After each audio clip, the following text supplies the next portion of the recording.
At exactly 2:11 p.m. on October 9, 2024, as Hurricane Milton's winds screamed past 100 miles per hour, 20 tons of engineered steel snapped loose above downtown St. Petersburg, turning the city's tallest crane into a weapon falling straight for the heart of a crowded office block. That day, the rulebook gave a single, desperate order: lower the boom before winds top 90 miles per hour.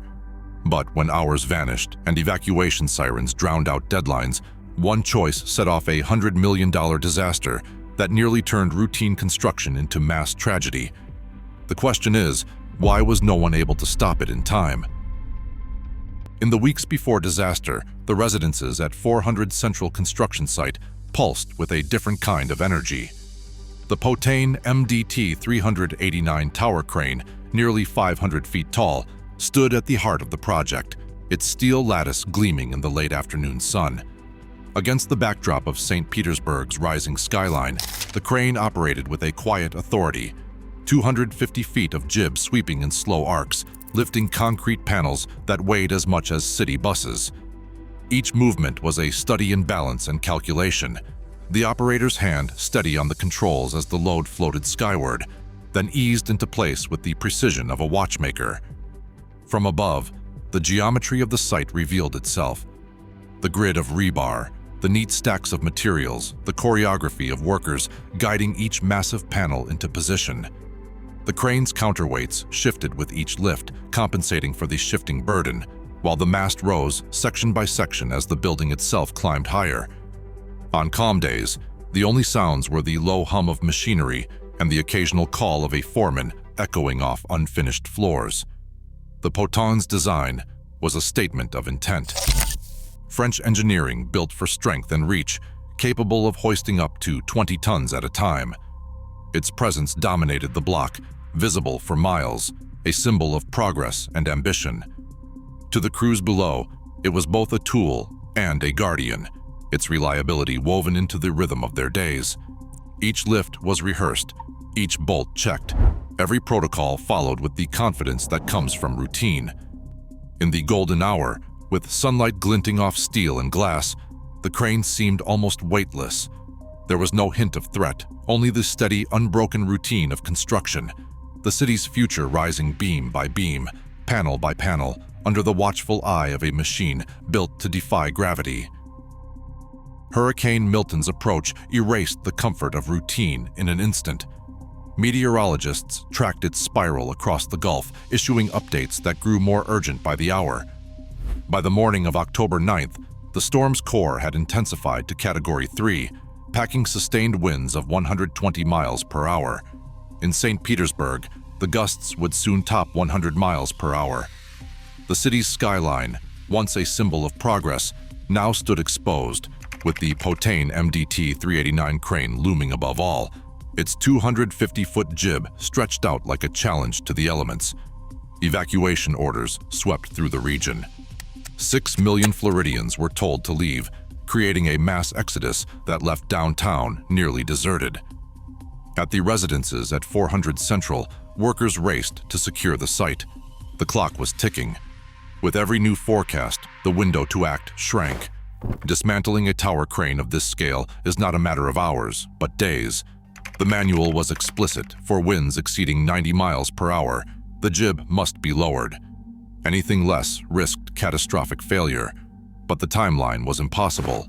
The storm's late surge left no margin for the full procedure, no time to bring in specialized crews, no chance to unbolt, lower, and secure the massive structure before the first bands of hurricane-force winds arrived.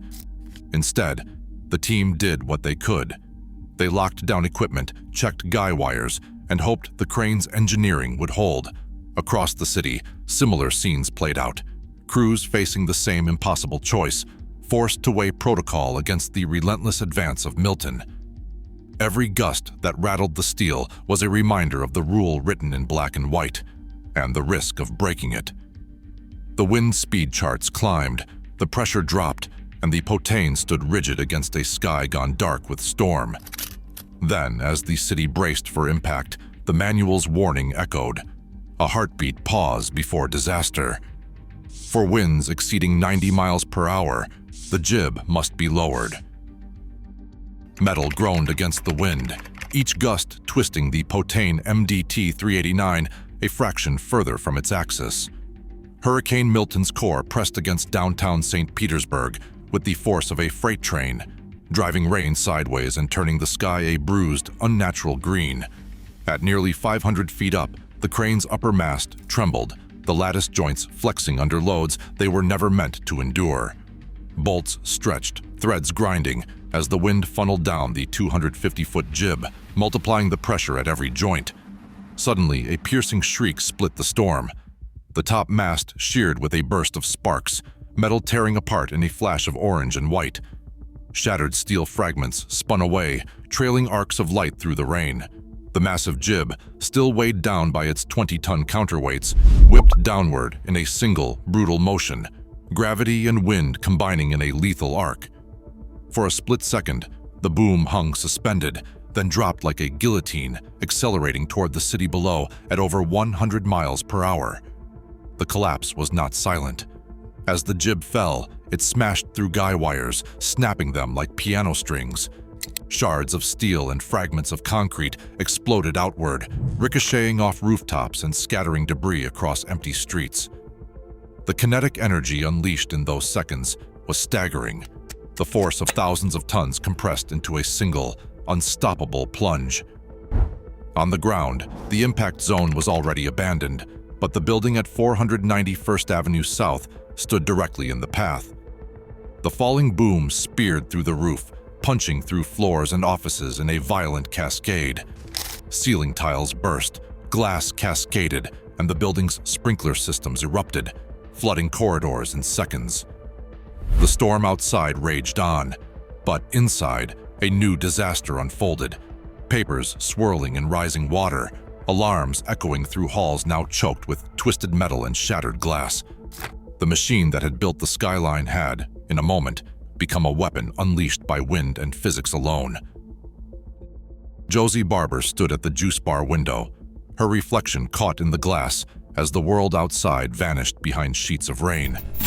Seconds later, the shadow of the falling crane swept across the storefront, 20 tons of steel hurtling downward at 100 miles per hour. She stepped away just before the impact. The boom smashed through the roof, sending shards of glass and ceiling tile crashing to the floor where she had been standing. The margin between survival and disaster was measured in heartbeats. Inside 491st Avenue South, the aftermath took on a different shape. Water flooded the newsrooms and law offices, swirling with files and half-written notes. Desks toppled, computers sparked in the rising water, and the smell of ozone and wet paper filled the halls.